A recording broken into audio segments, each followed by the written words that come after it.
আমার স্নেহের ছাত্রছাত্রী ভাই বোনেরা, যে দিনে যে ভিডিও দেব বলে ঠিক করি, কিন্তু সেই দিনে সেই ভিডিও দেওয়া সম্ভব হয়ে ওঠে না। অনেক সময় সম্ভব হয়ে ওঠে না, তার কারণ হলো, এক নম্বর হলো ইন্টারনেটের অসুবিধা থাকে, অনেক সময় কারেন্ট থাকে না, এবং তার সঙ্গে সঙ্গে কিছু কিছু দিন সময়ে এমন একটা কাজ পড়ে যায়, সেই কাজের জন্য হয়তো ভিডিও আমি তৈরি করতে পারি না। তোমরা তো সবাই বুঝতে পারছো যে আমার সম্পূর্ণ হাতে লিখে এবং সার্চ করে প্রশ্নগুলো সার্চ, মানে মোবাইলে সার্চ নয়, বিভিন্ন লেখকের বই থেকে দেখে, সালের প্রশ্ন দেখে, বিভিন্ন রেফারেন্স বই দেখে আমাকে ইম্পর্টেন্ট খুঁজতে হয়, অনুমান করতে হয় কোন প্রশ্নটা এই বছরে তোমাদের 2025 সালের সাজেশান হতে চলেছে, অর্থাৎ মোস্ট ইম্পর্ট্যান্ট প্রশ্ন হতে চলেছে। সেইগুলো করতে গেলে অনেকটা সময় লেগে যায়। সেই জন্য অনেক সময় তোমাদের দেওয়া সম্ভব হয় না, এবং নির্দিষ্ট সময় যেটা বলি সেটা হয়তো সম্ভব হয় না। সেটা একমাত্র সম্ভব হয় ব্লগ ভিডিওর ক্ষেত্রে হয়, নির্দিষ্ট সময় দেওয়া যায় বন্ধুরা, কিন্তু এডুকেশন ভিডিও দিতে একটু অসুবিধা হয়। তাই তোমাদের কাছে আমি এক্সকিউজ চাইছি। হয়তো 8টার মধ্যে দেবো বলে 8:30 বেজে যাচ্ছে, কোনো সময় 9টা বেজে যাচ্ছে, তবে তোমরা ওই সময়টা নির্দিষ্ট সময় করে রাখবে। আর আজকের আমি যে ভিডিওটা তোমাদের কাছে পাঠাচ্ছি, আমি আজকের 1:30টার মধ্যে তোমাদের আরও একটি ভিডিও পাঠাচ্ছি। আজকের তোমরা ক্লাস 12-এর দুটো ভিডিও তোমরা পেয়ে যাবে। আজকের ত্রিয়াশা স্টাডি সেন্টারের পক্ষ থেকে তোমাদেরকে সকলকে জানাই স্বাগতম, এবং তোমাদের প্রত্যেককে জানাই অসংখ্য ধন্যবাদ এবং শুভেচ্ছা। তোমরা যারা চ্যানেলটি সাবস্ক্রাইব করছো এবং বিশেষ করে লিঙ্ক শেয়ার করে সাবস্ক্রাইব বাড়িয়ে দিচ্ছ, তোমাদেরকে শুধু ধন্যবাদ নয়, সঙ্গে থাকছো তোমরা, তোমাদেরকে শুভেচ্ছা এবং ভালোবাসা জানাই। আজকের দেখতেই পাচ্ছ এখানে তোমাদের দ্বাদশ শ্রেণী যাদের দর্শন অর্থাৎ ফিলোজফি বিষয়টি আছে, তোমাদের 5ম অধ্যায় থেকে ইম্পর্টেন্ট কিছু এসএ কিউ নিয়ে এসছি, যেটি নিরপেক্ষ ন্যায়। এই চ্যাপ্টারটি থেকে মাত্র তোমাদের একটি প্রশ্ন আসে, একটি প্রশ্ন তোমাদের করতে হয়, অর্থাৎ এই চ্যাপ্টারের জন্য একটি নাম্বার ধার্য করা হয়েছে তোমাদের এসএ কিউতে। যাই হোক, অনেক সময় দুটোও আসতে পারে, যার জন্য এত প্রশ্ন আছে তার থেকে বেছে আনা খুবই কষ্টকর। যাই হোক, তোমরা এই প্রশ্ন কটি, আমি 20 থেকে 21টা প্রশ্ন রেখেছি, 20টা যত সম্ভব প্রশ্ন রেখেছি, তোমরা খুব ভালো করে তৈরি করবে। প্রথম থেকে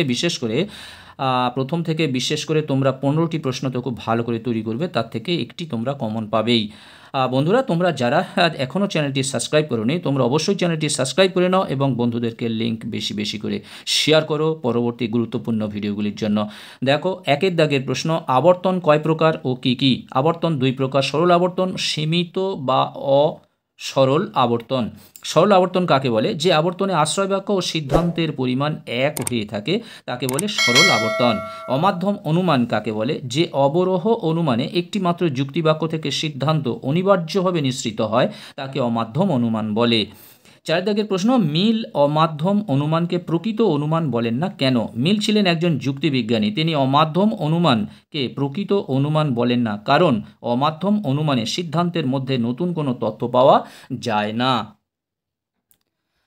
বন্ধুরা, আমি সম্পূর্ণটাই হাতে লিখি, দেখতে পাচ্ছ আমার নিজের হাতে পেনে লেখা, সেই জন্য হয়তো খুব দ্রুততার সঙ্গে কাজ করতে গেলে 2-1টি বানানো ভুল যেতে পারে, সেগুলি তোমরা ঠিক করে নেবে।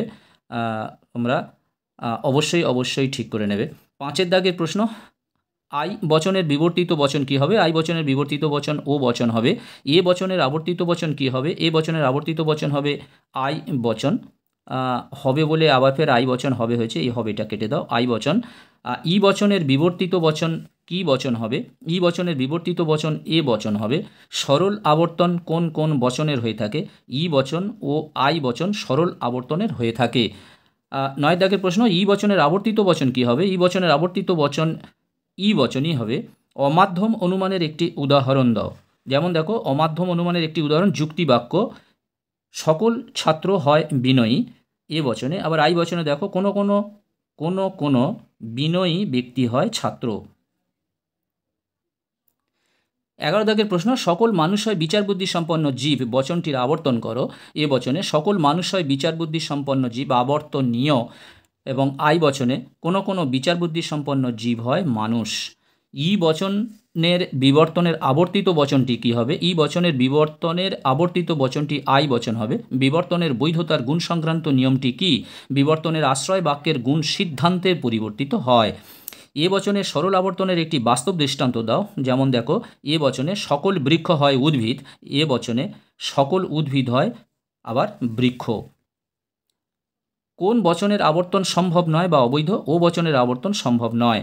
আবর্তনের ব্যাপ্যতা সংক্রান্ত নিয়মটি কি? যে পদ আশ্রয় বাক্যে ব্যাপ্য নয় তা সিদ্ধান্তে ব্যাপ্য হতে পারে না। ১৭ দাগের প্রশ্ন, সকল মানুষ হয় অপূর্ণ জীব, বিবর্তিত বচনটি কি?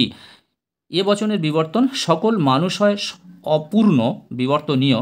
আবার ই বচনে কোনো মানুষ নয় পূর্ণ বিবর্তিত। ই বচনের বিবর্তন কোনো মানুষ পূর্ণ নয় বিবর্তনীয়। এ বচনে সকল মানুষ হয় অপূর্ণ বিবর্তিত। অমানুষ কবি নেই বচনটির বিবর্তন করো। কোনো কবি নয় অমানুষ, ই বচনে ও বচনের বিবর্তিত বচন কি হবে? ও বচনের বিবর্তিত বচন আই বচন হবে। ও বচনের আবর্তনের একটি উদাহরণ দাও যার আশ্রয় বাক্য সত্য এবং সিদ্ধান্ত মিথ্যা।